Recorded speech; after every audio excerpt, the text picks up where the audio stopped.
Bonjour, bienvenue à tous, bonne nuit, bonne journée, bonne ce que vous voulez. 4e réunion sous la voûte, 4e édition de ce podcast. Des choses ont changé, mesdames et messieurs, des choses ont changé. La voûte a été officiellement endorsée par Trashcore. Trashcore webzine métal à tendance brutale, très métal, on est toujours très métal. Trashcore, meilleur webzine métal de France, métal et affilié, hein, ça sans conteste aucune. Le webzine a une petite tradition de podcast, il y avait le Canyon, très bonne émission s'il en est, plus récemment il y a eu Metal Hertz de ce cher Astral Death, une autre très bonne émission qui malheureusement est en sommeil prolongé, hein, on se réveille Astral Death, on nous refait des podcasts, c'était bien ce que tu faisais.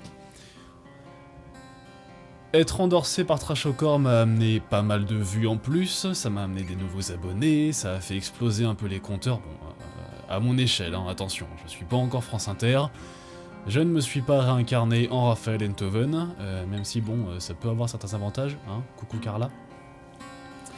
Mais non, dans l'ensemble on reste sur du 70 vues et c'est très bien, moi ça me va très bien.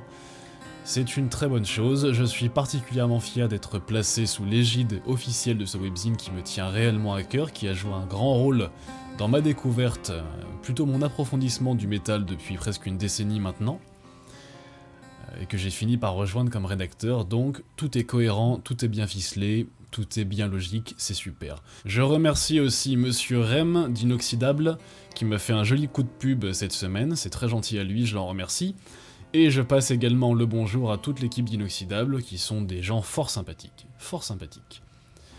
On va commencer une émission qui sera plus courte que la fois d'avant, 2 heures. J'ai quand même passé 2 heures à vous tenir la jambe, c'est pas permis de faire ça, c'est pas très gentil de faire des choses comme ça, de vous imposer du discours longuet et dissertatif, un peu foutraque, même si j'essaie de le faire aussi cadré possible pendant 2 plombes.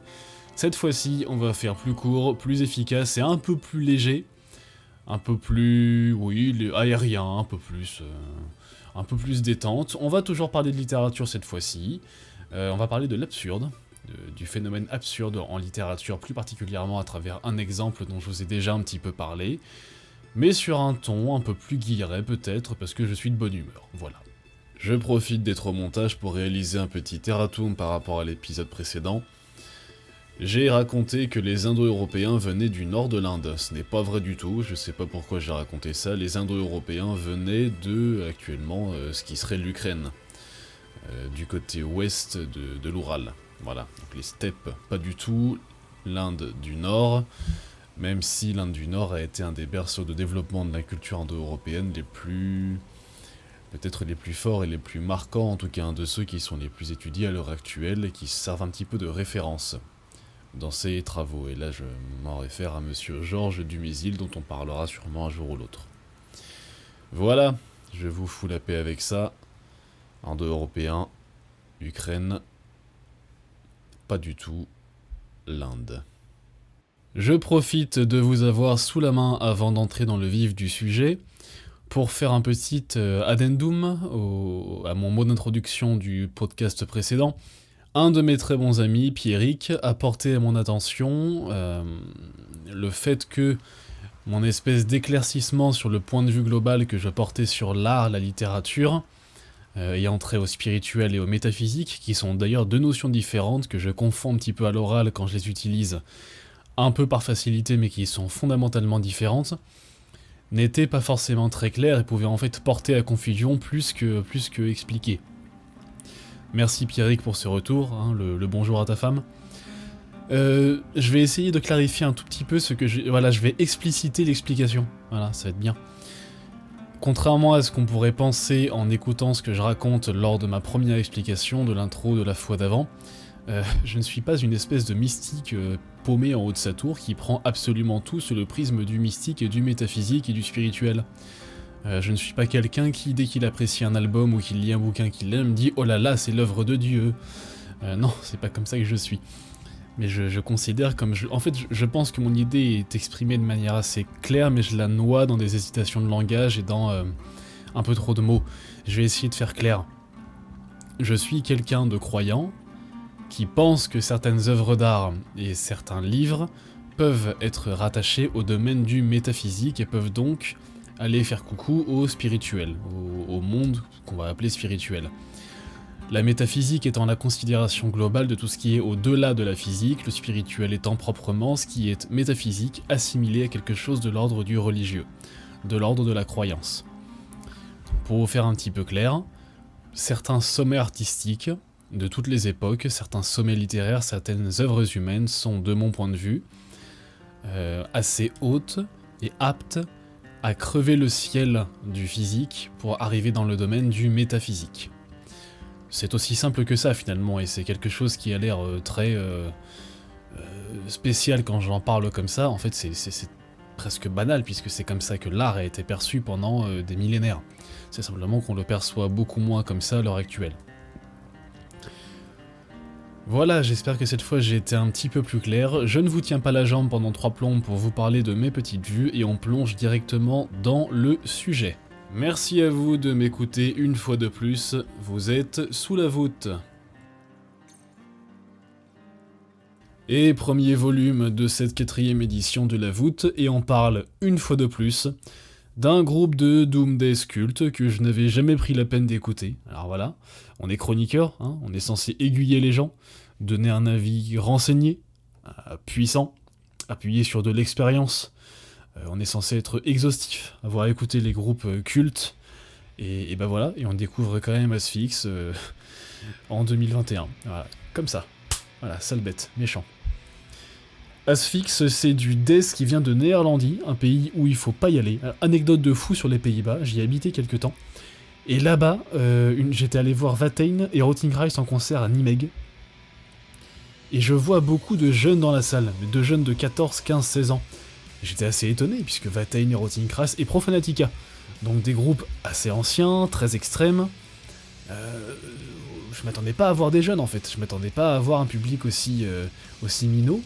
Et alors je m'approche un peu de tous ces petits jeunes qui étaient très nombreux, et je vois des vestes à patch avec du Mayhem, du Bathory, du Celtic Frost, du Hellhammer, du Sarcophago, du Sepultura, enfin beaucoup de groupes de black première vague ou de black trash bourrin à l'ancienne.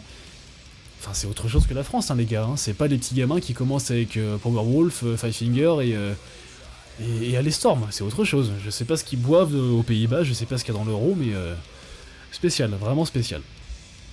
J'en reviens à mon groupe, Asphyx, donc Death Doom ultra couillu, qui est connu pour avoir prêté son chanteur Martin Van Drunen à Bolsthrower à une certaine époque quand Carl Villette s'était mis en retrait du groupe, et qui a assuré de manière tout à fait respectable chez Bolsthrower. On est sur un Death Doom un peu à la Rune Magic que j'évoquais la fois d'avant, un peu moins ambiancé, plus riffu, encore plus heavy metal dans l'esprit, c'est du... Ouais, basiquement c'est vraiment du death qui sent le heavy gonflé aux hormones avec une grosse prod, et des grosses guitares et des grosses voix. Quoique, parlant de la voix, on est un petit peu sur une voix type Tardy, John Tardy d'Obituary, une voix un peu vitupérée, un peu aboyée, un peu excoriée, un peu crachée comme ça. C'est pas du gros growl des cavernes death metal typique. On est sur un truc un peu plus bleuarg, voilà, et pas brr. C'est une différence de ton, n'est-ce pas? Il y a le bleuarg et le brr. C'est tout à fait scientifique comme distinction. Et il faut que j'arrête d'enregistrer quand je rentre du boulot parce que je suis trop crevé, je dis n'importe quoi. Bref, ce que j'ai le plus aimé chez eux, parce que du coup je me suis tout écouté, j'ai écouté beaucoup, tout, mais surtout les débuts et surtout les deux de la fin. Le dernier s'appelle Necroceros et celui d'avant s'appelle Deathhammer, sorti en 2012, qui est une grosse branlée. Commencez par Deathhammer et après tournez-vous vers Necroceros, The Rack et Last One on Earth, les versions masterisées, remasterisées qui sont très bonnes. Mais commencez par Deathhammer, 47 minutes, constante, plateau très haut, plateau d'altitude, relevé de quelques petits pics qui remontent encore plus, qui soulignent la qualité globale du tout. Mention spéciale pour le morceau final, qui déglingue 7 minutes avec un riff très répété, très heavy metal, très conquérant, très Bolsthrowerien. Vous allez vous régaler, vraiment. C'est une parfaite suite à Enter the Realms of Death de Rune Magic que je vous présentais de la fois d'avant. Asphyx, Deathhammer, et au passage, allez écouter le groupe Deathhammer qui est du black thrash norvégien. Ça n'a rien à voir, c'est juste le même nom, mais c'est tout aussi bon. Bref, Asphyx, Deathhammer, ça bute.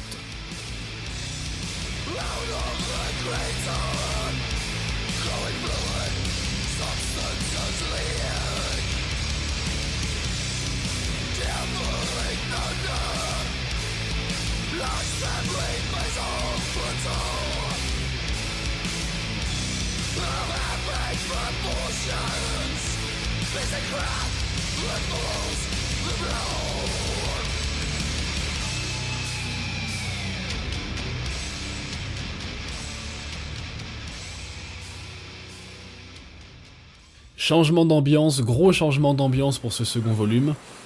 Cette fois on fait dans la délicatesse, on fait dans le feutré, on fait dans le velours, on fait dans les soieries, dans les sons délicats, distingués, presque un peu timides.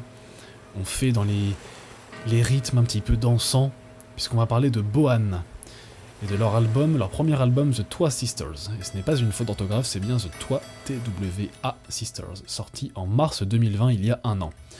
Je connaissais Bohan depuis longtemps pour le coup, ce n'est pas une réelle découverte, mais c'est une chose que je tenais à porter à votre attention puisque c'est un groupe qui s'est formé autour d'un monsieur que je respecte énormément, monsieur Jean-Luc Lenoir, musicien français de musique trad celtique et folklorique nordique, d'Europe du Nord. Excellent, multi-instrumentiste qui joue à peu près de tout. J'ai pas tellement trouvé d'instrument dont il ne jouait pas ce monsieur, il m'a beaucoup impressionné. Et Bohan s'est formé autour de lui avec en plus un autre musicien, enfin 3 autres musiciens dont deux madames, donc c'est un groupe très paritaire, n'est-ce pas, très mixte. Le chant est assuré sur tout l'album par les chanteuses, qui chantent magnifiquement bien, ce sont des voix très timbrées, assez hautes, assez cristallines, mais pas non plus exaspérantes à faire de la ritournelle, parfois un peu chevrotante, vous savez, c'est pas cette musique folk un peu réinterprétée, un peu mièvre, avec des voix qui font gna gna gna, que c'est pas ça du tout, c'est pas...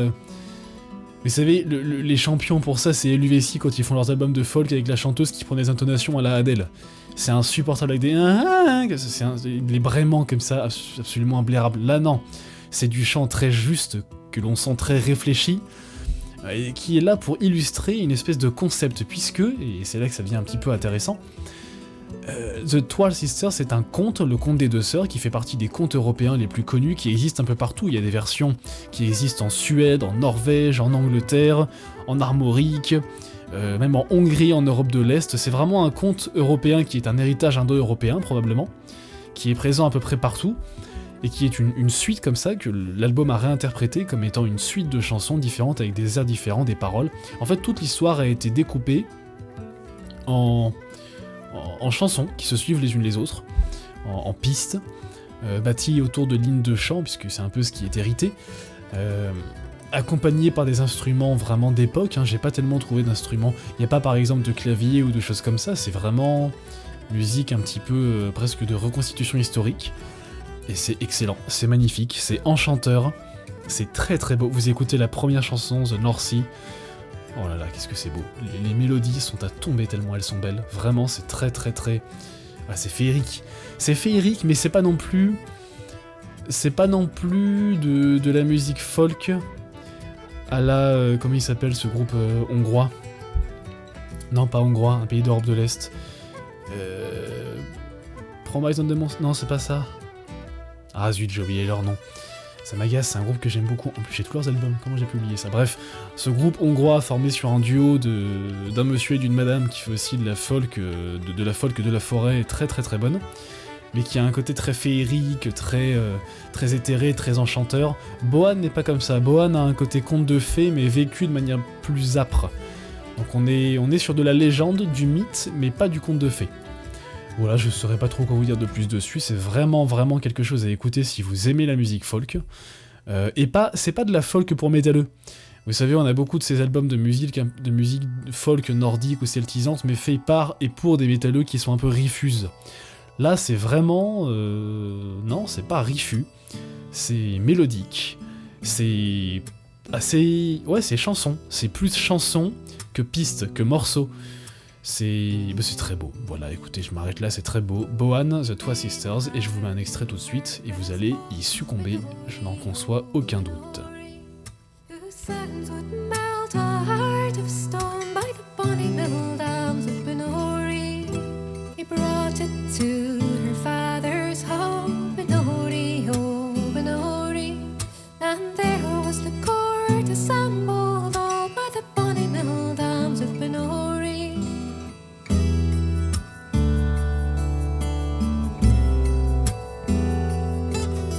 He laid this heart on a stone, Benori,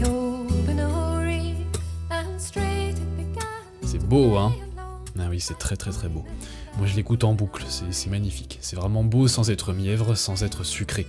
Le groupe dont je cherchais le nom s'appelle The Moon and the Night Spirit, et vous les connaissez sûrement parce qu'ils ont joué à plusieurs festivals, plutôt typé métal. Il me semble qu'ils avaient joué au Carnunos il y a quelques années. J'y étais pas, moi je les avais vus au Glazart en 2016, 17 2016-2017, quelque chose comme ça, et c'était magnifique.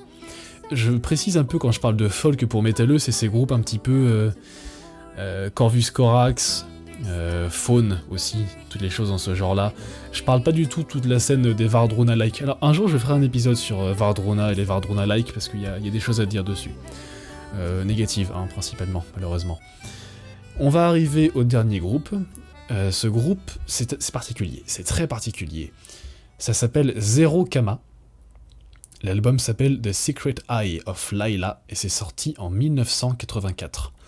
Je dois cette découverte à un de mes collègues, un collègue de boulot qui a des goûts musicaux tout à fait recommandables et qui est un vieux de la vieille, hein, un vieux loup de l'underground, qui est passé par à peu près toutes les scènes et qui m'a dit « Oh, toi tu vas aimer ça », j'ai écouté et effectivement, j'ai aimé ça. Zero Kama est un groupe fondé autour de Michael DeWitt, quelqu'un qui est hongrois. Il y a beaucoup de Hongrois aujourd'hui. On est vraiment... je sais pas, je me suis fait sponsoriser par la Hongrie sans le savoir, peut-être. Michael DeWitt, qui est devenu entre-temps Zoé DeWitt, ce monsieur est devenu une madame. On est sur un album de musique tribale, extrêmement étrange, il n'y a pas tellement d'autres mots, très monolithique, un peu même erratique, il n'y a pas grand-chose, ça percute de tous les côtés, il y a des petits frottements, on est à mi-chemin entre de la musique de percussion tribale et de l'ambiant, avec des ambiances plutôt guillerettes en fait, plutôt enlevées, un peu ritualistes sur les bords, mais pas tant que ça non plus, c'est plutôt un petit peu... il y a un côté primitif, de tribu primitif, dans la forêt peut-être, mais il y a un malaise. Dans le fond, il y a un vrai gros malaise quand on écoute, et on a du mal à dire réellement d'où il vient. Et je vous en mets un extrait, et vous allez comprendre ensuite pourquoi... vous allez sûrement ressentir quelque chose qui déconne un peu. Je vous en dis pas plus. Écoutez, je vous en dis pas plus. Et je vous révélerai ensuite le secret.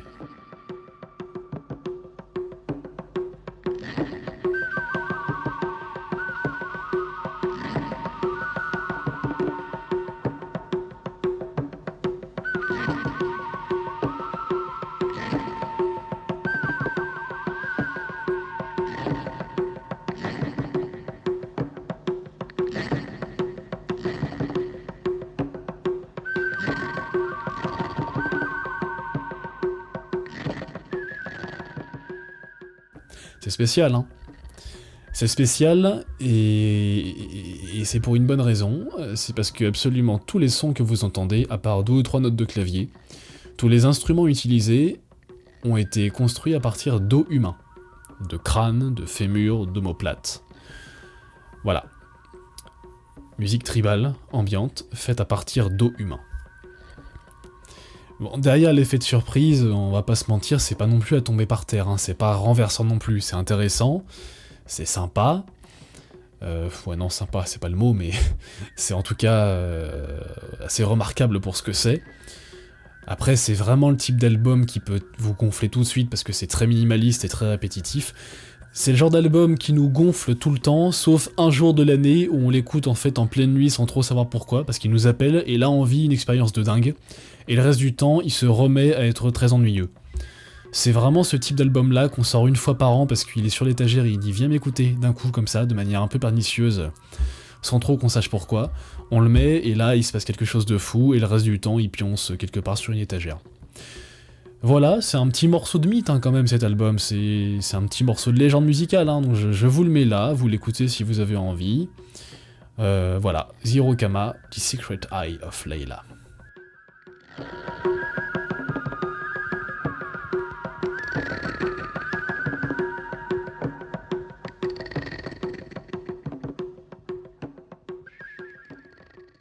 Dossier du jour, le cycle de Gormenghast.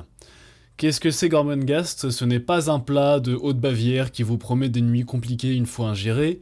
Gormenghast, c'est un cycle littéraire, publié à partir de 1946 par Monsieur Mervyn Peake.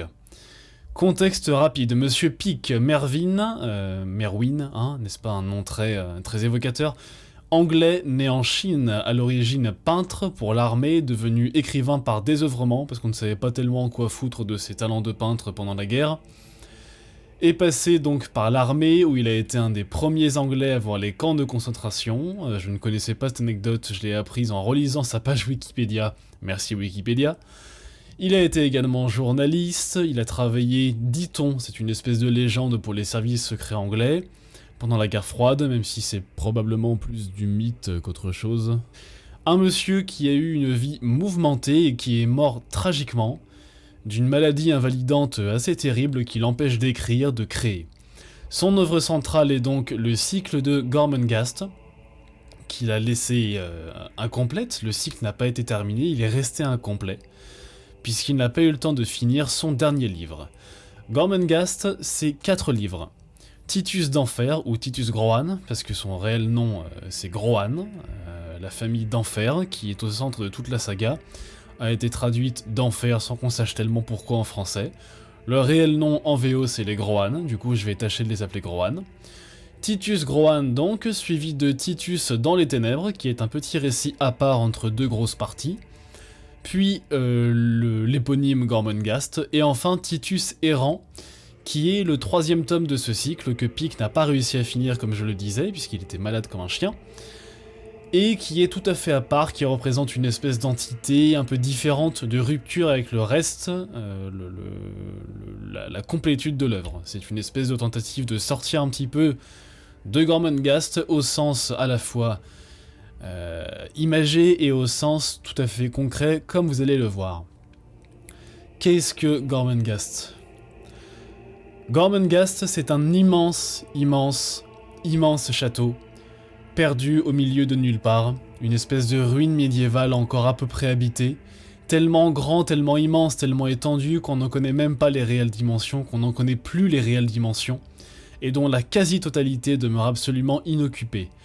C'est un vestige, un atavisme médiévalisant, tombé d'une époque oubliée, recouverte par les âges, qui s'étend au flanc d'une montagne noire, n'est-ce pas, dans des proportions telles qu'on ne peut même pas le concevoir. Gormenghast, c'est une construction à une échelle inhumaine. Presque une espèce d'entité à part entière, faite de pierre, tombée sur le flanc d'une montagne, même pas située sur une carte. On a très peu d'éléments extérieurs.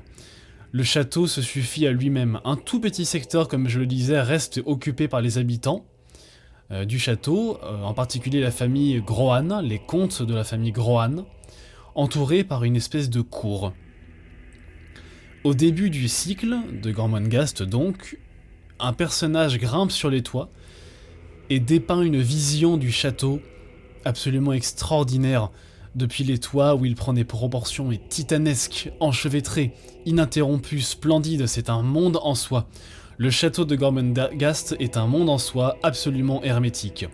Et tout dans ce cycle littéraire, absolument tout, se fait démesuré, inhumain en proportion.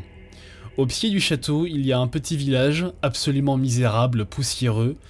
Les habitants ne vivent littéralement que pour les Groan et consacrent leur existence à eux. Ils meurent très jeunes, ils vivent une espèce de malédiction de vieillissement prématuré et très rapide. Et ils se dédient uniquement à les servir. La seule distinction, le seul relief de leur vie, c'est un concours de sculpture annuel, durant le mois de juin, durant lesquels les hommes du village ont le droit de présenter une sculpture qui sera ensuite élue, sculpture de l'année, par une entité du château. Déjà vous avez des indices sur la tenue de fond de ce cycle littéraire, sur l'espèce d'enjeu qui l'habite au fond. Gormenghast, ce sont des romans très longs, très lents, qui contiennent énormément de descriptions, qui rappellent beaucoup, à chaque fois que je lis, ça me rappelle beaucoup les descriptions de Verlaine dans ses poèmes saturniens, ou de Dunsany dans La fille du roi des elfes. C'est souvent très élégiaque, presque parnassien, avec une espèce de romantisme très contenu, quelque chose d'emphatique, mais jamais d'épanché. C'est mi-cafardeux, mi-grandiloquent, toujours très fouillé, il y a une espèce de poésie sous-jacente qui est présente à chaque instant, c'est ciselé, il y a vraiment de la finesse, il y a de la dentelle de roche, et il y a une beauté profonde qui émane de Gormenghast qui est entre crépusculaire, qui est une espèce de rayon comme ça, cramoisi, un peu mordoré, qui tombe sur des pierres noires, qui avalent la lumière, comme ça il y a quelque chose de très contrasté, et malgré tout de réellement harmonieux. En un mot, c'est assez gothique. On parlera un petit peu du côté gothique de Gormenghast un peu plus tard. Ces descriptions sont à chaque fois sublimes, volontiers très allongées, il n'y a jamais de restriction au profit de l'action, mais sempiternellement plongé dans quelque chose, dans une forme d'inaccessibilité. Ce sont des paysages oniriques qui gardent quelque chose de concret, il y a un paradoxe qui se fait, comme si l'ombre du château ne disparaissait jamais réellement.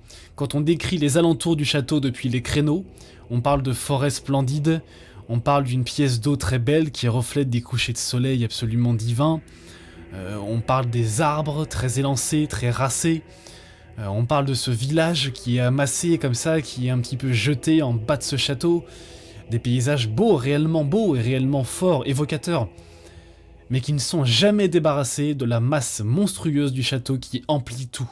Ce château écrase absolument tout, verticalise toute création, toute existence, sous un rapport tombant de chute, qui massacre et écrase finalement toutes les descriptions et tout ce qui est, malgré la beauté intrinsèque de ces choses. Il y a toujours, tout Gormenghast est plongé dans ce paradoxe-là. Pour parler un petit peu de ce qu'il se passe dans ces livres d'un point de vue de scénario, la famille Grohan qui habite ce château est à la fois ridicule et superbe. Elle se compose de plusieurs personnages tous très particuliers, à commencer par le comte Grohan, qui est une forme d'érudit, désincarné qui ne vit que pour ses livres et sa bibliothèque. C'est un neurasthénique qui possède un savoir immense, incommensurable mais qui ne s'en sert jamais. Il n'existe que pour ses livres. Ce n'est même plus un homme qui s'est asservi au savoir, c'est le savoir qui a asservi cet homme. À tel point qu'il n'est plus un homme. Il a vraiment quelque chose d'un Dracula, à qui on a enlevé toute vitalité, toute hostilité, toute voracité, tout côté prédateur, et qui s'enfonce entre ses pages, qui se noie dans ses pages poussiéreuses, et qui est marié, uni à son exact contraire, la comtesse d'Enfer, la comtesse Gertrude d'Enfer, qui est une énorme masse de chair, on ne peut plus incarner, et en même temps parfaitement éthérée, puisqu'elle ne fait absolument rien de son existence d'un monotone profond, à part s'occuper de ces animaux qui la fascinent. Elle ne vit que pour ces animaux, ces chats et ces oiseaux en particulier, en flottant dans des robes absurdément grandes, vastes et travaillées, qui abrite cette espèce de monceau de chair qu'elle est. Quand on parle d'elle, elle n'est jamais autre chose qu'une espèce de masse de graisse sucrée, une espèce de pièce montée en déplacement, mais toujours saupoudrée d'une forme de mousseline sucrée, de quelque chose de très flottant à côté.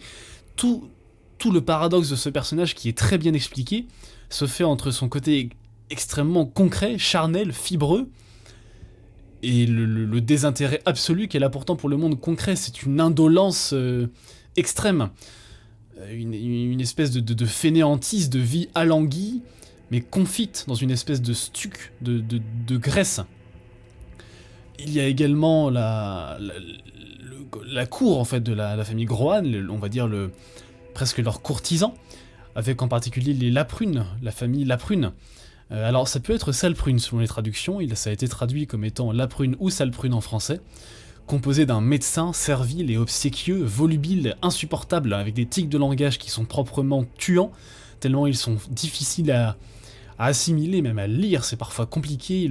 C'est une espèce d'éminence grise, de petits nains, de petits avortons immondes, flatteurs. C'est un peu flattez-moi mon bon blaze, sauf que c'est pas l'homme qui flatte, c'est la personne qui flatte, c'est pas Yves Montand, ce serait plus Ronnie James Dio, mais encore plus rabougri, quoi. C'est voilà, et qui a sorti de sa sœur une espèce de créature complètement fanée, desséchée, obsédée et fascinée par la réussite sociale, puritaine au dernier degré, névrosée, évaporée, mortenée. On a également Finlam l'intrigant, une espèce de valet, le personnage du valet intrigant par excellence, le parvenu, quelque chose de très picaros, qui ne va jamais renier sa bassesse et qui l'assume, qui s'en sert pour accéder à une hiérarchie, pour accéder en haut d'une hiérarchie inique, absurde, grotesque, qui n'a pas de sens, mais qu'il veut malgré tout chevaucher parce qu'il n'a que ça, et qu'il ne connaît que ça. Kraklos, le garde du corps squelettique, fanatiquement accroché au groan, laconique à l'extrême, qui ne peut pas dire plus de 3 mots d'affilée, tragique par-delà toute cette froideur. Tous les personnages sont bâtis sur des paradoxes. C'est le génie de Mervyn Peake, c'est que tous ces personnages sont bâtis sur des paradoxes extrêmement puissants, et qui parviennent, malgré l'aspect caricatural, à être vraiment touchants, à remuer des parties humaines profondes et authentiques chez le lecteur. Il y a également les sœurs du conte d'enfer, Cora et Clarisse, qui sont des créatures obsédées l'une par l'autre, presque siamoises, qui ont été séparées au hachoir mais qui ne s'en sont pas remises. Absolument stupides, ignorantes de tout, profondément fanées dans leur écrin, névrosées également au dernier degré, qui vivent absolument en marge de tout, des créatures sans cervelle, dont on va se servir et qui, malgré leur antipathie, on a pitié d'elles, il se dégage d'elles une espèce de misère humaine profonde, de gens qui ne sont pas. Il y a également Fuchsia, la fille d'enfer, l'héritière du trône d'enfer avant que la suite arrive, une jeune fille de 13 ans, extrêmement jeune, et pourtant déjà avalée par les pierres voraces du château et l'immobilisme dans lequel elle vit, qui se bat tout au long du livre, en particulier du premier livre, pour ne pas perdre sa vitalité d'enfant dans un monde qui est déjà mort, et qui vit dans sa propre mort, qui se complaît dans sa mort et dans son inénarrable... comment dire ça, figé, dans une forme de paralysie profonde. Et Fuchsia, on la voit au milieu de tout ça, elle est déchirante, cette jeune fille qui lutte à chaque instant pour garder en elle quelque chose de vivant au milieu de ce monde mort. Elle hait absolument tout autour d'elle, mais elle veut désespérément être aimée, à tel point qu'elle tient pour se sentir exister une espèce de royaume secret qui n'appartient qu'à elle, où elle s'échappe dans les greniers démesurés du château, où elle s'est fondée un petit peu son réel royaume imaginaire, fait de princes, de quêtes, d'un imaginaire médiéval, alors qu'elle vit déjà au milieu d'un château médiéval qui représente quelque part déjà tout ça, dans le contexte d'une espèce de mythe, mais encore une fois fané, desséché.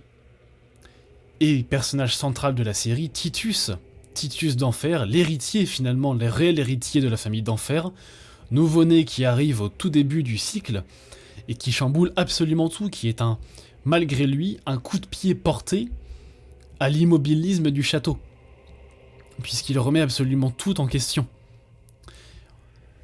D'autres personnages rapides que je vais énoncer, l'Enflure, le cuisinier enflé, qui est une espèce de montagne de graisse maléfique, Grisamer, le gardien des rituels, qui est l'archétype de l'homme engoncé dans une tradition qui n'a jamais été remise en question et qui la perpétue simplement pour se sentir appartenir à un mouvement qu'il ne maîtrise pas.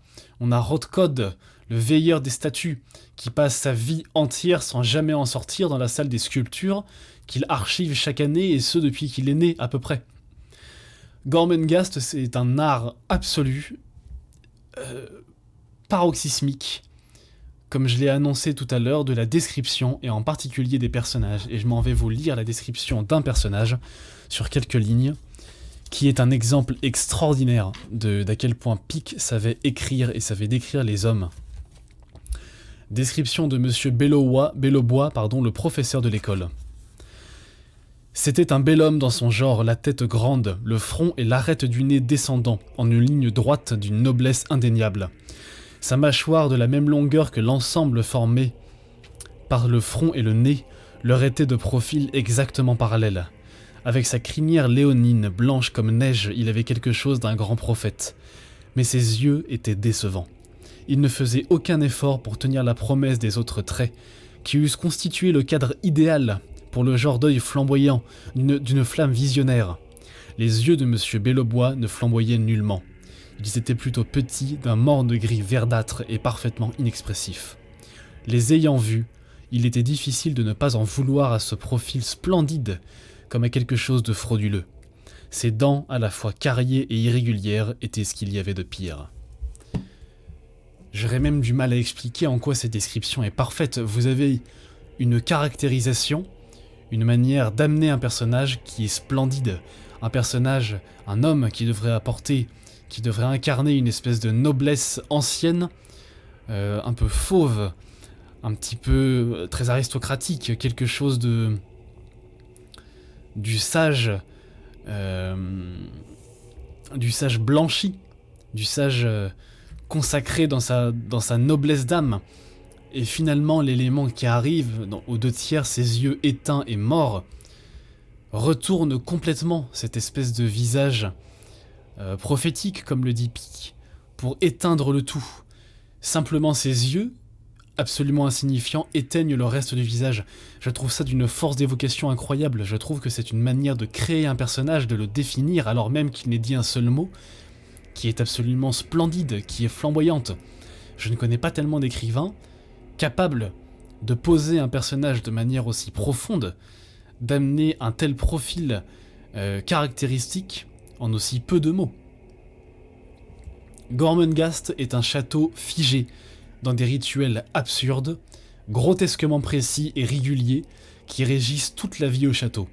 Ils occupent la plupart des heures des personnes qui vivent dans ce château immense dont ils ne connaissent peut-être qu'un millième. Sans même qu'on ne sache réellement ce qu'il signifie. On vient nous rappeler qu'on commémore tel jour du printemps, que l'on commémore tel événement qu'il s'est passé à Gormenghast il y a des centaines d'années, on ne sait jamais pourquoi. On ne sait jamais ce que ces rituels signifient. Tout Gormenghast est statué dans une forme d'immobilisme sacré et consacré. Les pierres du château ont rongé et avalé les hommes, qui se retrouvent tous écrasés par le poids de la structure. Tous, sans exception, sont des névrosés, des déments ou des automates, l'un des trois. Des caricatures d'humains, outrancières, presque kitsch et grotesques parfois, mais pourtant fondamentalement touchantes, tous sans exception. Et en réalité, tous ces personnages existent en vacillant sous le poids de l'absurde, et j'en arrive au point principal de ce dossier. Gormenghast est à mes yeux une des œuvres romanesques qui a su le mieux exprimer, mettre en scène, développer le thème de l'absurde. L'absurde est primordial dans Gormenghast. Il se trouve partout, matérialisé avant toute chose par ce château. Ce château qui encadre absolument toutes les actions. Il n'y a que très peu de scènes de ce cycle qui se déroulent en dehors du château. Tout y est lié. Absolument tout se fait in fine pour le château, d'une manière ou d'une autre. Même pas pour la famille d'Enfer, la famille Grohan qui est censée régner sur ce château. Ni même pour le village qui est à ses pieds. Tout est fait en direction du château en lui-même. On erre constamment. Gormenghast est bâti sur un processus d'errance. La trame narrative des personnages, leurs évolutions, se fait à travers des errances qui sont dirigées par de vagues impulsions qui arrivent parfois au gré du hasard ou de l'extrême nécessité. Jamais, ou presque jamais, à une exception près en fait, ou deux éventuellement, les personnages ne prennent d'initiative. Ils subissent, et ce sont des remous aléatoires et chaotiques de ces marées de vide qu'ils traversent. Ce sont les courants de l'absurde qui finissent parfois par leur imprimer un mouvement qui éventuellement aura une résonance sur leur existence ou sur celle des autres. Jamais ils ne prennent réellement de décision. Jamais.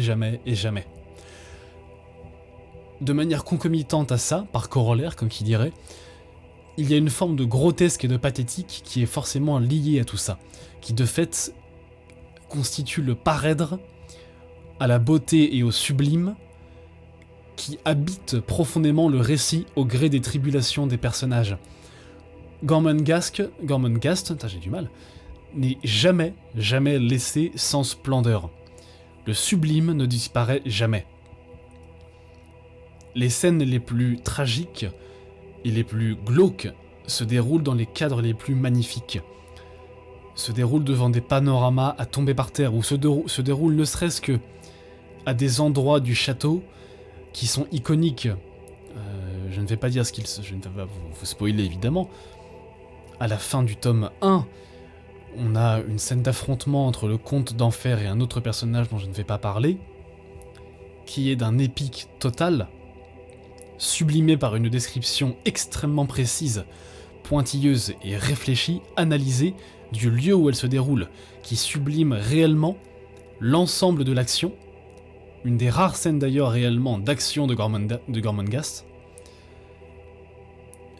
puisqu'elle fait appel à la fois à un imaginaire collectif, c'est très référencé roman d'aventure, en particulier peut-être à Alexandre Dumas,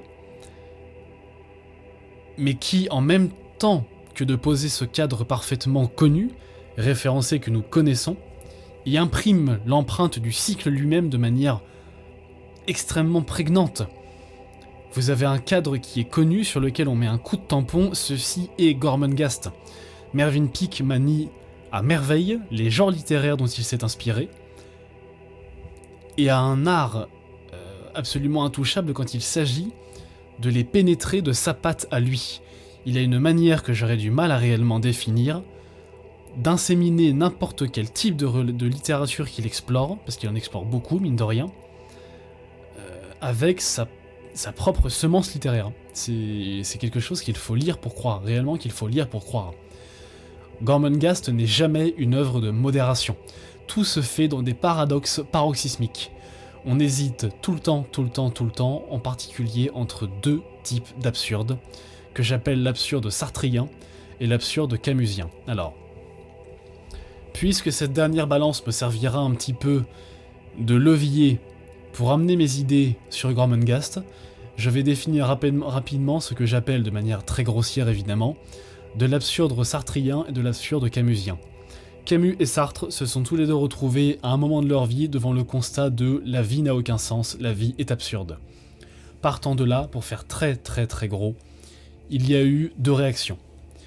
La réaction de Sartre a été « puisque la vie est absurde, embrassons le vide », d'où sa célèbre phrase « l'homme est condamné à être libre », posons des choix que nous assumerons entièrement, ne nous cachons jamais derrière la mauvaise foi de dire que nous n'avons pas le choix, et au fond faisons absolument ce qu'il nous plaît en vertu du vide, en vertu de l'absurde, en vertu du fait qu'il n'y a rien, qu'il n'y a jamais rien eu et qu'il n'y aura jamais rien, et plus que ça surtout, que rien ne me jugera, je puis faire ce que je veux. C'est une définition absolument parfaite du relativisme. C'est l'être humain qui cherche à rejoindre, à se faire lui-même absurde. En l'assumant. En portant en lui cet absurde de manière volontaire, réfléchie, acceptée. Camus a décidé l'exact inverse. Camus, sans doute influencé par Kierkegaard, dont on parlait la fois d'avant, refuse le relativisme. Lui aussi admet l'absurde comme étant une réalité absolument indépassable, et l'un comme l'autre ont tous les deux rejeté la foi et la religion. Mais Camus a eu cette phrase lui aussi qui est un peu sa phrase choc, le pendant de celle de Sartre que j'ai citée il y a 2 minutes. Sartre disait en parlant de Sisyphe, il faut imaginer Sisyphe heureux. Pour ceux qui ne sont pas très calés en mythologie grecque, Sisyphe est un personnage qui est condamné en enfer à pousser un énorme rocher en haut d'une colline, et chaque fois qu'il atteint le haut de la colline, le rocher tombe, dégringole, et Sisyphe doit repousser le rocher indéfiniment jusqu'en haut, en sachant que son œuvre ne sera jamais accomplie. C'est une métaphore de l'absurde et pourtant il continue, ad vitam aeternam, ce qui tombe bien puisqu'il est en enfer et donc condamné à faire ça pour l'éternité. Camus veut imaginer Sisyphe heureux. Camus veut imaginer que dans l'exercice du vide, dans l'activité humaine qui vient habiter l'absurde et le néant, c'est là que se trouve réellement un sens. Là où Sartre évacue absolument toute possibilité de sens à la vie, Camus fait partie des existentialistes qui veulent en créer un. Gardez bien en tête ces deux visions qui sont, je le répète, très caricaturales. Je suis un expert ni de Sartre ni de Camus, j'ai lu les deux en grande partie mais je ne suis pas un expert. Ce sont simplement les deux manières que je trouve moi de définir leurs deux visions. Puisque tout Gormenghast pour moi est un affrontement entre ces deux visions. Même si ce que je dis est absolument anachronique, puisque je ne pense pas que Peake n'avait pas pu lire ni Sartre ni Camus à l'époque où il a commencé. Mais de manière très claire, il oppose deux visions de l'absurde dans son livre, dans son cycle, qui se retrouvent largement dans l'œuvre de Camus et de Sartre ensuite. Certains personnages versent entièrement du côté Sartre, en embrassant et même en conquérant le vide. Ça, c'est le cas de Finlam. Finlam est le personnage le plus actif de tout le cycle de Gormenghast. C'est un valet de cuisine, tout ce qu'il y a de plus banal, presque trivial, mais qui est marqué et rongé par l'ambition. Il veut s'ériger tout en haut de la hiérarchie de Gormenghast, en se souciant finalement très peu du fait qu'elle ne signifie rien. Ce sont les machinations de Finlam qui vont pousser, qui est un personnage clairement mauvais, qui est présenté en tout cas comme tel et qui est vécu comme tel par le lecteur. Ce sont les actions de Finlam qui vont à chaque fois déclencher les réactions des autres personnages. Finlam, mieux que quiconque, perçoit le non-sens total, l'absence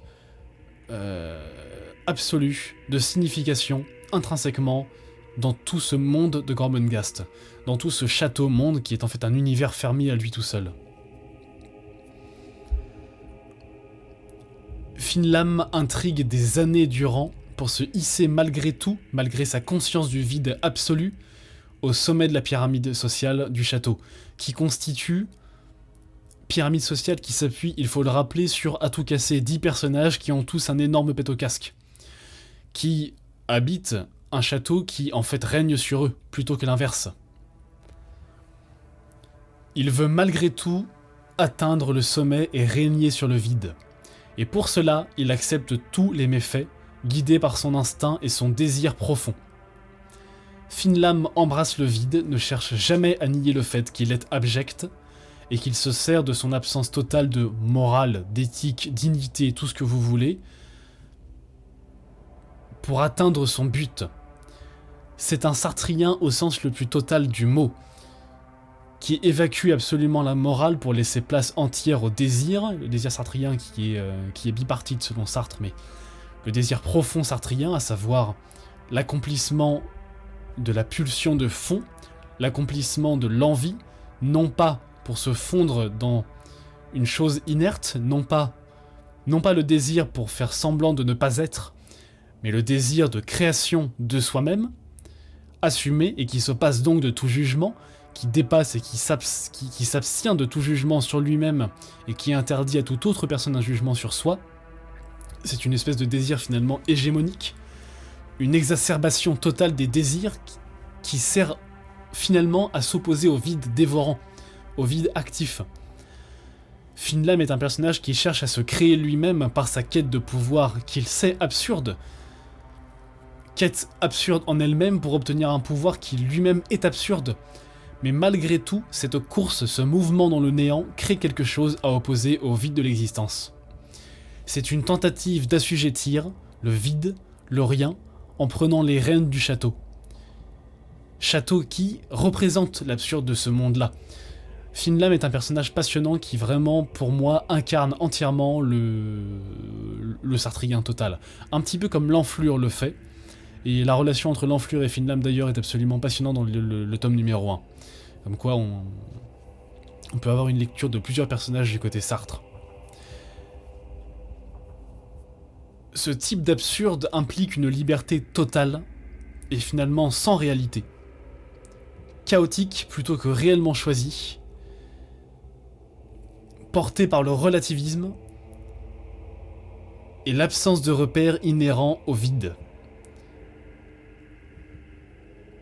Ça semble flou et très abstrait ce que je dis, mais ce n'est qu'une application de la phrase de Sartre que je vous redonne, l'homme est condamné à être libre.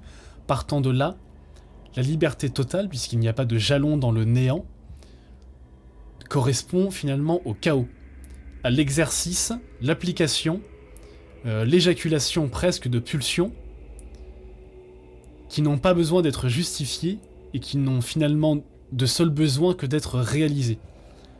L'homme sartrien, au fond, c'est ça. Puisque rien ne peut être jugé en fin de compte, jugé selon quoi et par qui. A l'inverse et en contraste, il y a des personnages qui sont camusiens. Titus, Salprune, la famille Salprune, la comtesse par moment, tous ont également conscience du vide et de l'absurde qui les entoure, et on voit d'ailleurs Titus au fur et à mesure, parce qu'on le voit depuis son enfance, le moment où il naît, jusqu'à son adolescence, on le voit littéralement naître au vide et dans le vide, puisqu'il est l'héritier d'une famille aristocratique qui ne signifie plus rien, qui règnent sur un domaine qui en fait règne sur eux-mêmes, dans un monde qui ne signifie rien. C'est un produit, un enfant du néant. Il s'éveille au vide, il le comprend au fur et à mesure, très tôt même dans sa vie. Il comprend qu'il baigne dedans, et la névrose, comme sa grande sœur avant lui, le gagne petit à petit. C'est un personnage qui est tragique en cela. On le voit naître dans le vide, réaliser ce vide, l'actualiser en lui-même, et commencer à y apporter la réaction des autres personnages, à savoir une espèce de névrose qui va, malgré ce qu'elle représente, combler le vide. Seulement, ces personnages que je vous ai cités, et en particulier Titus, et Monsieur Salprune aussi d'une certaine façon, refusent le relativisme. Ils refusent de devenir des Sartriens à la fine lame. Il y a une forme de stoïcisme. Ils essayent, malgré tout, d'imaginer Sisyphe heureux. Ils restent empreints de ce qu'on peut appeler, faute de mieux, d'une dignité, d'un sens du mieux à défaut de réel bien. Ils habitent le vide, ils le peuplent, sans se laisser devenir le vide, sans se laisser céder aux pulsions du chaos. Je l'ai dit, la liberté totale, c'est le chaos. La réelle liberté avec un L majuscule, le concept de liberté peut être associé au chaos. Sauf qu'à preuve du contraire, aucun homme ne peut être entièrement libre puisque l'homme est limité. Le chaos par définition n'a aucune limite. On comprend beaucoup mieux pourquoi Gormenghast est peuplé de rituels absurdes. Quand on analyse un petit peu les personnages de Titus, de Salprune et des autres, ce sont simplement des panneaux qui ont été plantés au milieu du vide, qui ne signifient rien, qui mènent nulle part, mais qui sont déjà quelque chose en eux-mêmes. Ils représentent une volonté de s'opposer, ou en tout cas d'opposer quelque chose au vide, de matérialiser quelque chose de réel à l'intérieur de ce château qui personnifie l'absurde et le non-sens. Et en fin de roman, en toute fin de roman, Titus quitte le château. Là je vous spoil, tant pis. À la fin du tome Gormenghast, donc le deuxième tome canon de la série, du cycle, Titus d'Enfer, Titus Groan, quitte le château. Il quitte cette lignée d'aristocrates qui règnent sur rien, il quitte ce château qui avale les hommes, et il part littéralement chercher un sens. Pour moi, à ce moment-là, c'est le moment où Titus dépasse encore l'absurde camusien pour entrer dans une forme d'existentialisme kierkegaardien.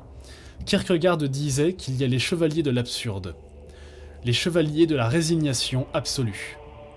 Ce sont les gens qui ont réalisé l'absurde du monde, le vide du monde, mais qui se comportent de manière altière et stoïque par rapport à cela, et qui vont mener leur vie de la manière la plus digne possible, d'une certaine façon en faisant comme si. En faisant comme si ce monde avait un sens, en acceptant le non-sens, mais en consentant à vivre comme s'il y en avait un. Cela par la vertu de résignation infinie qu'explique très bien Kierkegaard. Mais au moment où Titus quitte le château, il refuse d'être ce que Søren Kierkegaard appelle un chevalier de la résignation pour devenir ce qu'il a appelé aussi le chevalier de la foi. À savoir l'homme qui veut croire à un sens, en dépit, malgré et par l'absurde. C'est ce qu'on appelle la foi. En Dieu, finalement. Ou en un Dieu. En une métaphysique. En quelque chose de supérieur. Par-delà l'absurde, par des mécanismes extrêmement complexes que je ne peux pas expliquer ici, je contemple et j'accepte l'absurde, mais je dépasse encore la condition de l'absurde. Je décide de m'affranchir de l'absurde, non pas en le niant, mais en y opposant quelque chose qui le supplante. Dans Crainte et Tremblement, Kierkegaard explique extrêmement bien cela à travers le mythe d'Abraham et le sacrifice d'Isaac. Et comme je vous l'ai conseillé, lisez Kierkegaard, Crainte et Tremblement. Les 3 niveaux de lecture que je propose pour Gormenghast, donc l'idéal sartrien, l'idéal camusien et l'idéal existentialiste kierkegaardien, sont évidemment des grilles de lecture que je pose a posteriori sur l'œuvre, et qui, je pense, de mon point de vue, constitue une lecture de la fantasy qui est extrêmement rare. C'est pour cette raison que j'ai tenu à faire ce podcast juste après l'épisode sur la fantasy. puisque Kierkegaard est un ovni de la fantasy.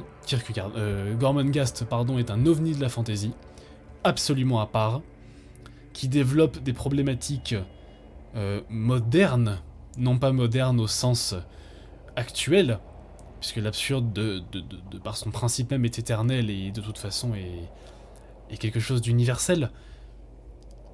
Mais il y a une manière de le traiter qui synthétise réellement bien, je trouve, une façon d'appréhender le phénomène absurde, typique du XXe siècle.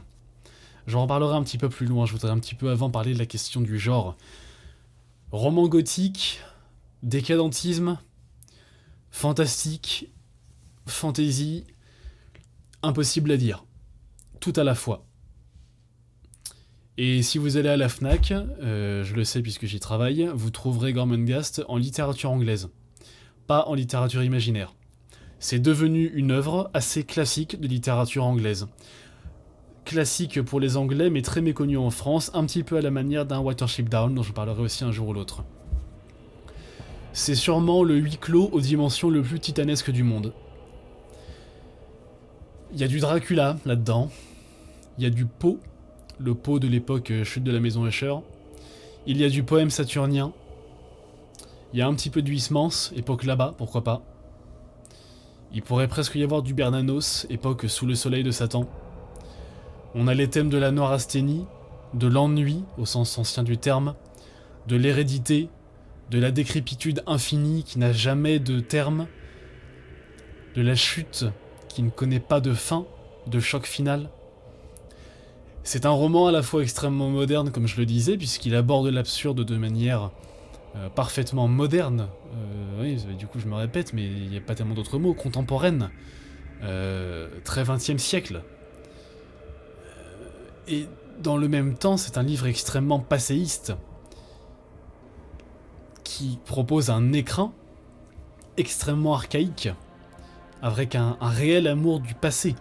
Le mode d'écriture, la façon de traiter les descriptions en particulier, en fait tout dans ce livre est très passéiste, à l'exception des personnages qui, eux, sont des personnages de romans absurdes modernes. Le décalage est réellement intéressant, puisque dans ce cas-là, ça pourrait presque sous-entendre que l'élément passéiste principal, à savoir ce château médiéval immense, qui représente l'absurde, associerait le passé au non-sens. Le vide, l'incarnation du vide, du passé, du vide, pardon, et du non-sens serait un héritage du passé. Je vous laisse un peu sur cette réflexion-là, je vais pas la creuser plus que ça appartient à chacun de le faire, mais c'est extrêmement puissant.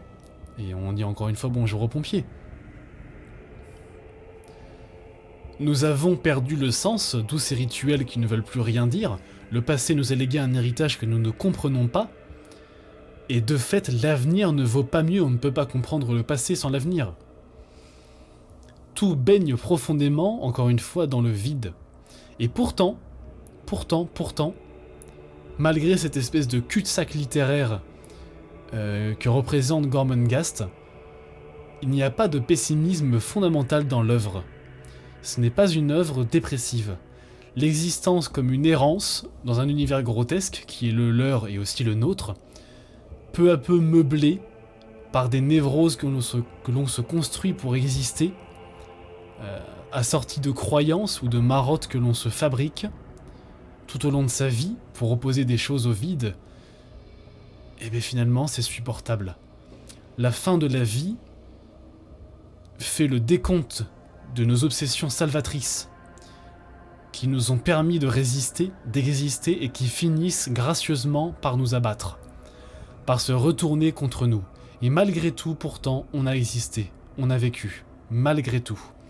En ce sens, c'est réellement un roman existentialiste, qui impose de manière impérieuse un absurde total, régnant, hégémonique, mais dans lequel en particulier à la fin, il y a une espèce d'emballement du rythme à partir du dernier tiers du second roman. L'existentialisme, la pulsion d'existence, la création de sens, se fait prédominante. Je trouve dans Titus ou dans le Conte d'Enfer, encore une fois, quelque chose de ce que Kierkegaard a réellement appelé le chevalier de la résignation, et plus loin pour Titus, le chevalier de la foi. Je trouve même chez Monsieur Salprune quelque chose de l'ironie kierkegaardienne très marquée. Pas de foi en revanche chez ces personnages, à part l'espèce de saut dans le vide, de saut de la foi de Titus à la toute fin. Il n'y a pas de foi dans le monde de Pic, à part cette espèce d'échappée finale. Échappée finale qui d'ailleurs ne sera jamais tellement prolongée, puisque Titus errant, le dernier tome, en dehors de Gormenghast, qui ne se passe plus dans Gormenghast, n'a pas été terminé comme je l'ai dit, et surtout change complètement de registre. On passe un petit peu dans du roman d'aventure qui est bien moins bon. Je trouve que le cycle de Gormenghast aurait réellement gagné à se terminer sur l'échappée de Titus qui mènera on ne sait où, ce saut dans le vide, ce saut de la foi. Un saut dans le vide donc qui sort de l'absurde pour verser dans le tragique. Et donc dans quelque chose de plus... peut-être de plus... on ne dira pas héroïque, mais oui, réellement, le bon terme, c'est existentialiste. On sort de cette existence infime et infirme, construit sur un modèle de spirale descendante, pour arriver sur quelque chose de plus incarné peut-être, de plus vigoureux. On sort de ce monde d'hommes qui s'éteignent dans l'indifférence polie et maquillée, par une espèce de pompe fantasque d'une lignée aristocrate qui gouverne un fief vidé de tout, pour tomber dans quelque chose qui pourrait presque rappeler un petit peu... je sais pas, c'est presque un petit peu stendhalien. Titus devient un peu un personnage un peu à la... qui me rappelle un petit peu Julien Sorel, qui perçoit mieux que quiconque la vanité et la vacuité de la vanité, mais qui décide malgré tout de faire et de ne plus rester à contempler. Il y a quelque chose un petit peu également des Sentiers de la Gloire, pourquoi pas, ou de Barry Lyndon, presque de Barry Lyndon. Sauf que Barry Lyndon, ce serait plutôt le sartrien, ce serait le côté un petit peu fine lame. Voilà.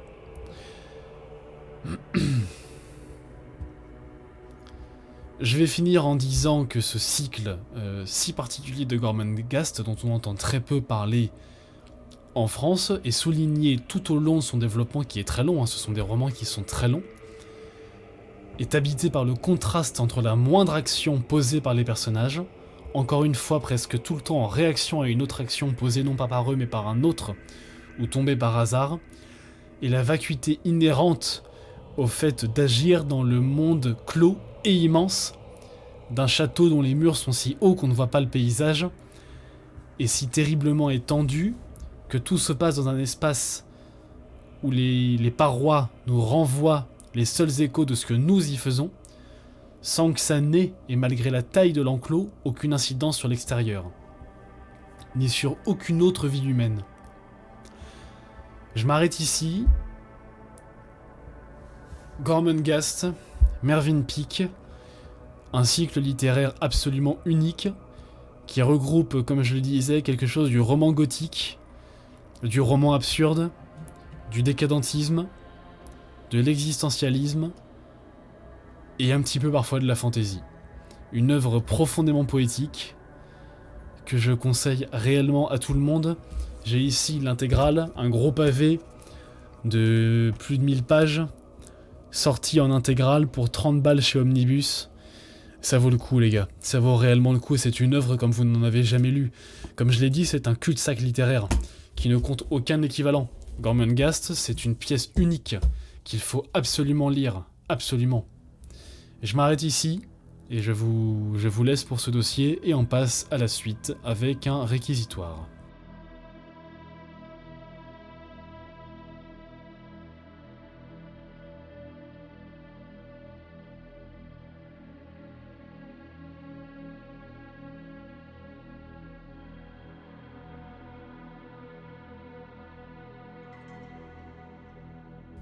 Réquisitoire pour ce 4e épisode de la voûte. Alors je vais lire mes notes. Pas de réquisitoire, point. Je suis content, point. Voilà. Il y a des jours comme ça, j'ai rien à dire. Je suis juste content, je suis de bonne humeur. J'ai rien à reprocher à personne, pas de réquisitoire, et on passe tout de suite à un derrière les fagots.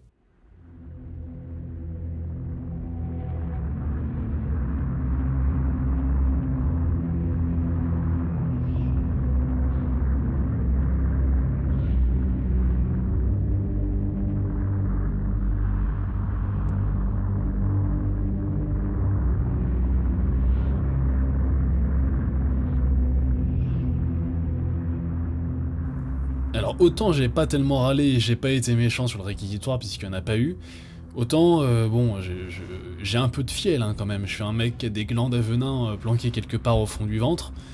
Alors ouais, il y a un moment bon, faut taper un peu du poing, faut s'énerver un peu. Et moi quand je veux m'énerver, bah, j'écoute Antaeus, voilà. Aujourd'hui je vous parle de Blood Libels, sorti en 2006 chez Norma Evangelium Diaboli.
Alors on va faire un truc un peu simple, c'est-à-dire qu'en fait je vais aller sur Metaloom. Voilà, super. On va aller sur Blood Libels d'Antaeus et on va voir le line-up et voir qui c'est qu'il y a dans cet album qui défonce tout le monde. MKM, Monsieur MKM. Pour moi c'est le 3e meilleur chanteur de black metal qui ait jamais existé. MKM fait partie de ma sainte trilogie des meilleurs chanteurs du black metal, de tous les temps, du monde, de tout. Derrière, en premier lieu, Mark of the Devil de Culte des Ghouls, et secondement, Ariok de Funeral Mist. D'ailleurs, ils se connaissent bien tous les deux, je crois. MKM est un chanteur absolument terrifiant, qui a cette espèce de chant extrêmement rouillé, qui vient du fond de la gorge, c'est vociféré. Il y a une haine dans son chant que je retrouve très rarement.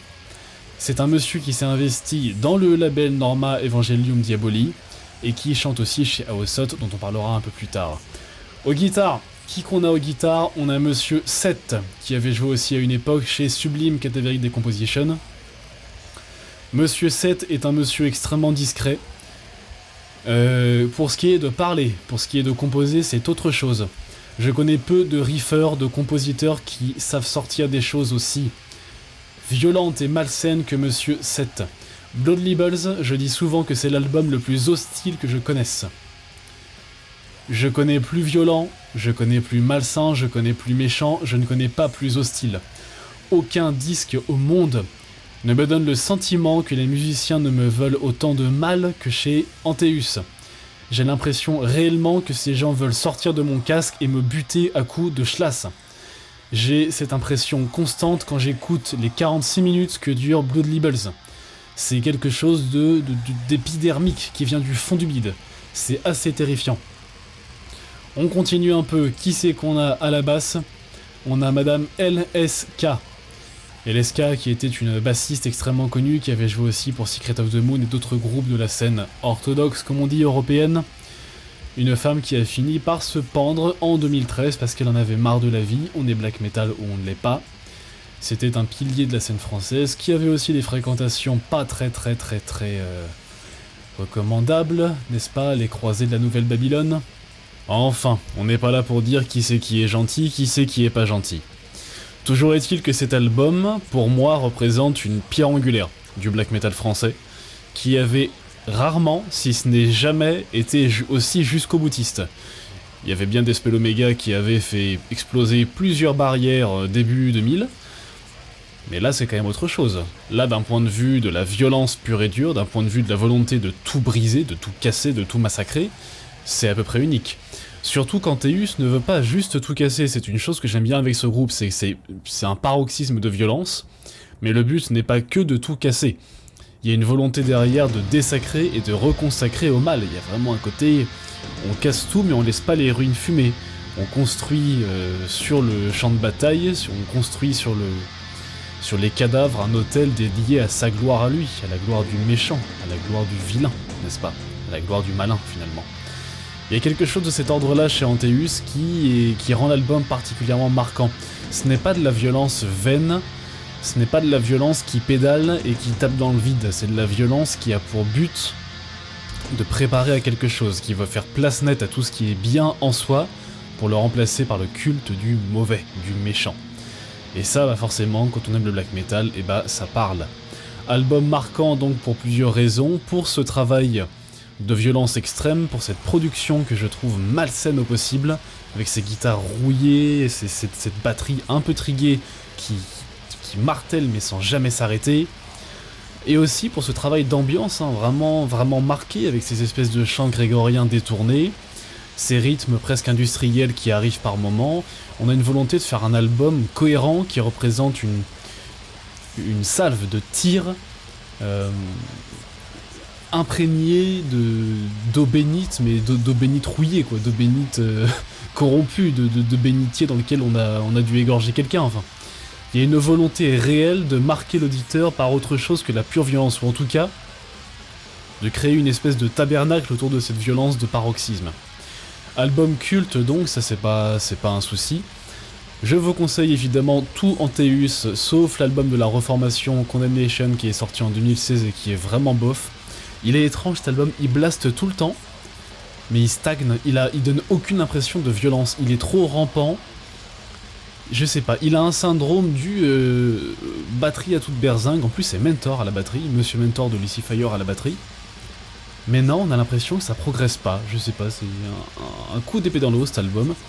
Je vous conseille plutôt de vous tourner vers les albums d'avant, en particulier Cut Your Flesh and Worship Satans, meilleur titre d'album du monde, et également Aosot, qui est la version plus ritualiste, liturgique, litanique d'Antaeus, un groupe splendide qui correspond parfaitement à l'image qu'on se fait du black metal orthodoxe, typiquement français, illustré en plus magnifiquement, A Narrow in the Heart, album numéro 4, une flèche dans le cœur, parfaitement ajusté s'il en est, il faut absolument écouter cet album qui est terrible.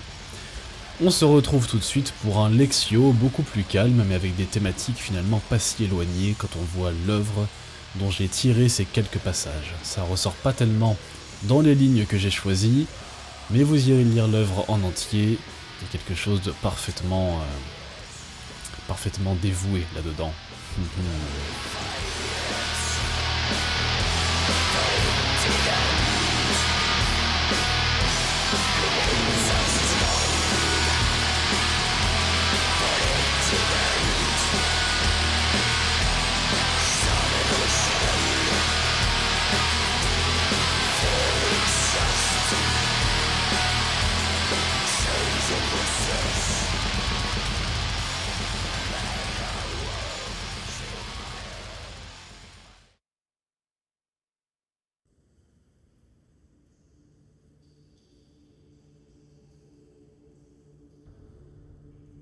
Je ne reproche au naturalisme ni ses termes de ponton, ni son vocabulaire de latrine et d'hospice, car ce serait injuste et ce serait absurde. D'abord certains sujets les hèlent, puis avec des gravats d'expressions et du brai de mots, l'on peut exaucer d'énormes et de puissantes œuvres.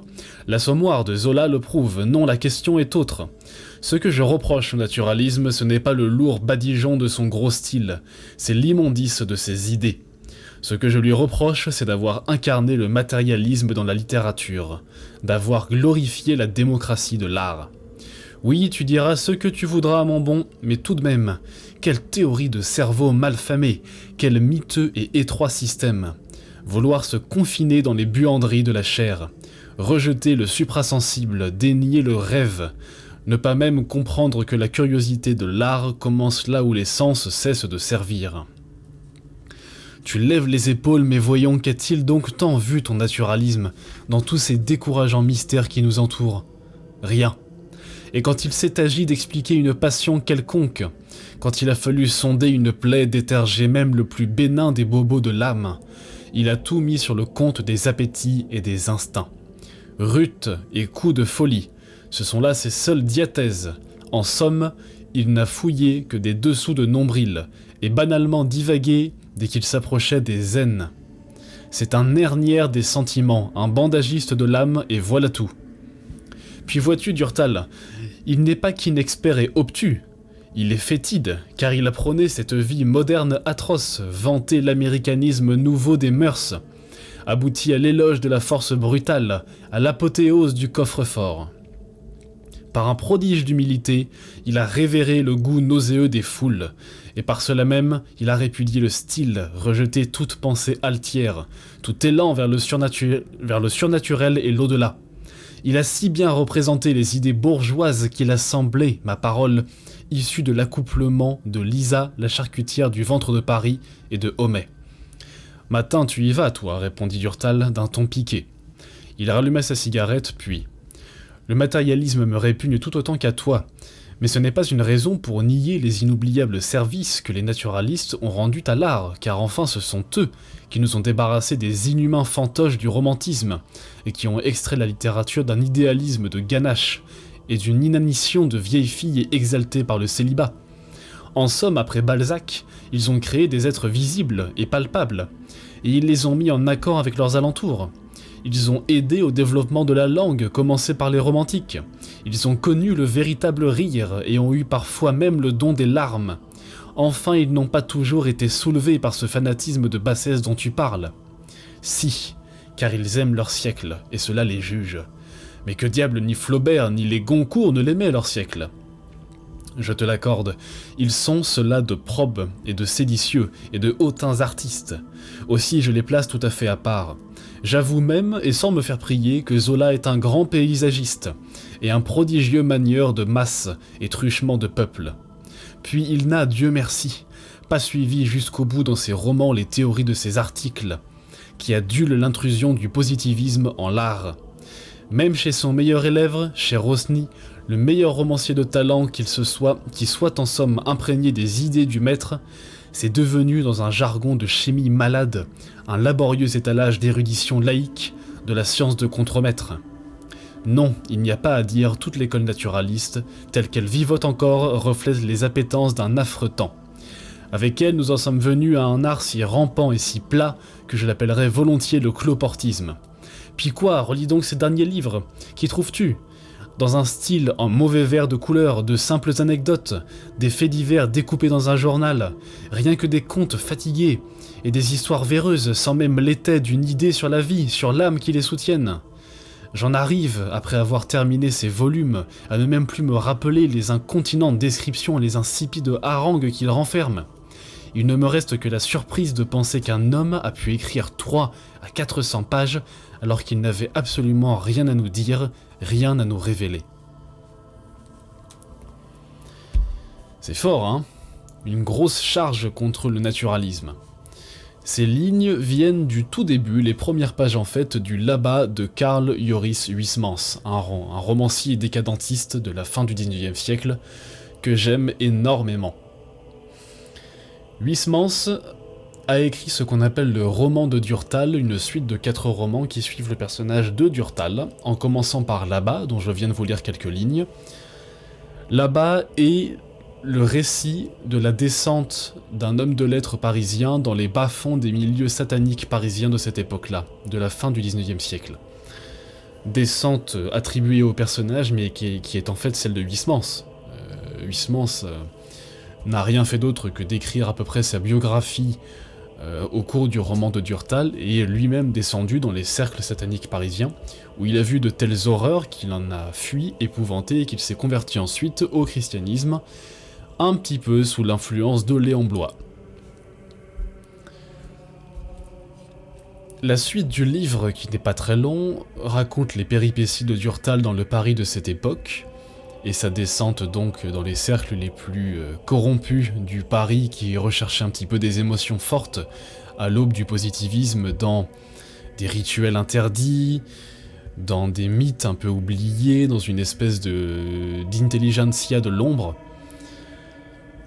Huysmans s'en est sorti, la suite de ses romans le prouve, quand il a écrit En rade, En route, L'Oblat ou la cathédrale, il s'est tiré de tout ça, il s'est tourné vers Dieu, le Dieu chrétien, avec une espèce de furie contemplative assez incroyable. Je vous conseille d'ailleurs au passage de lire le meilleur ami de Huysmans, Léon Bloy, qui a écrit avec Le Désespéré, un des romans les plus puissants de la littérature française, et je pèse mes mots. Si certains d'entre vous veulent savoir ce que veut dire avoir la foi, lisez Le Désespéré de Léon Bloy. C'est une lecture dont on ne ressort jamais indemne. Parole de moi déjà, et de beaucoup de personnes que je connais qui l'ont lu, qui ne sont pas croyants pour un sou. Lisez Le Désespéré, vous allez avoir un choc. D'ailleurs, une fois publié, je crois que Léon Bloy avait dit à Huysmans « Après ce livre, il ne vous reste que Les Pieds de la Croix ou Le Canon du Revolver ». Ce roman est authentiquement dur à lire, tellement là-bas décrit du sordide, des immondices, des malsanités pernicieuses et qui font du mal à l'âme, pour de vrai.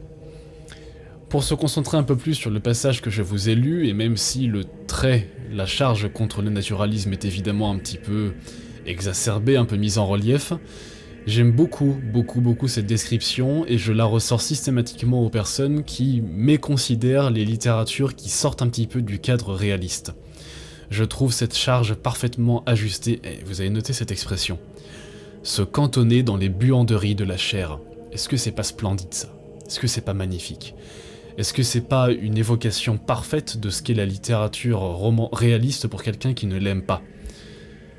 C'est splendide. Lisez Huysmans, il faut absolument lire Huysmans, il s'accorde très bien. Vous prenez du Huysmans en plat principal. En entrée, vous prenez par exemple du Bernanos qui est arrivé un peu après, avec Sous le soleil de Satan. Pourquoi pas un petit peu aussi de Barbey d'Aurevilly. Et pourquoi pas aussi La femme pauvre ou Le salut par les juifs. Mais lisez Huysmans, très très grand romancier que malheureusement on le résume souvent à son insupportable livre dont j'ai même oublié le nom tellement je l'aime pas, avec des esseintes là, comment il s'appelle déjà, À rebours, voilà, À rebours qui est insupportable. Ne lisez pas À rebours, lisez les 4 romans qui constituent le roman de Durtal. C'est un chef-d'œuvre de la littérature française.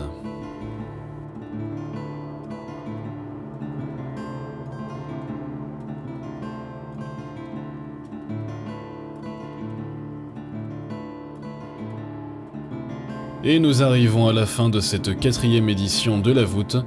Une édition une fois de plus assez axée sur la littérature, j'ai encore pas mal parlé de bouquins. Et que voulez-vous, en ce moment je suis plus bouquin que musique, c'est pas grave, c'est comme ça. J'espère que ça vous intéressera tout de même. Ah oui, petite annonce que je voulais faire, il y aura une partie numéro 2 sur la fantasy, sur la littérature imaginaire.